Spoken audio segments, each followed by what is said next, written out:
ഈ ഒരു പ്രൊഡക്റ്റ് കണ്ടോ, ഇതൊന്നുമല്ല സോപ്പാണ്, പക്ഷെ അത് എങ്ങനെ നമ്മുടെ ക്രിയേറ്റിവിറ്റി അതിലേക്ക് കൊണ്ടുവന്നിട്ട് അതിനൊരു ഒരു ബിസിനസ് ആക്കി മാറ്റാം, അല്ലെ ആ ക്രിയേറ്റിവിറ്റി എങ്ങനെ റവന്യൂ സോഴ്സ് ആക്കി മാറ്റും എന്നുള്ളതാണ് ഈ ഒരു ഐഡിയ കൊണ്ടുവന്നിരിക്കുന്നത്.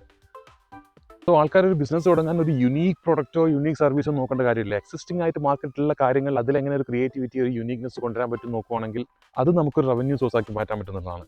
സോ ഞാൻ ഇതിനെപ്പറ്റി റിസർച്ച് നടത്തി. ഇത് സിമ്പിളായിട്ട് വലിയ റോക്കറ്റ് സയൻസ് ഒന്നല്ല. സിമ്പിളായിട്ട് വീട്ടിലിരുന്ന് പോലും ഇപ്പോൾ വീട്ടിൽ സോപ്പ് ഉണ്ടാക്കുന്ന ആൾക്കാരുണ്ടല്ലോ, അവർക്ക് പോലും അവരെ എക്സിസ്റ്റിംഗ് പ്രൊസസ് മാറ്റിയിട്ട് ചെയ്യാൻ പറ്റുന്ന കാര്യങ്ങളാണ്. ഓക്കെ, സോ ഇതിനെപ്പറ്റി ഇതെങ്ങനെ സ്റ്റാർട്ട് ചെയ്യാം, അല്ലെങ്കിൽ ഈ പരിപാടി എങ്ങനെ ചെയ്യാം, ജസ്റ്റ് നോർമൽ ബ്ലൂ പ്രിൻറ്റും കാര്യങ്ങളും നമ്മൾ അങ്ങനത്തെ ഒരു ചെയ്യുന്ന ഒരാൾക്കാർ കമ്മ്യൂണിറ്റി ഉണ്ടെങ്കിൽ, ഓരോ ആൾക്കാരുണ്ടെങ്കിൽ നമുക്ക് അങ്ങനത്തെ ഒരു കമ്മ്യൂണിറ്റി ചെയ്ത് ഓൾട്ടുഗർ എല്ലാം കൂടെ മാർക്കറ്റ് ചെയ്യുന്ന രീതിയിലൊക്കെ പ്ലാൻ ചെയ്യാം.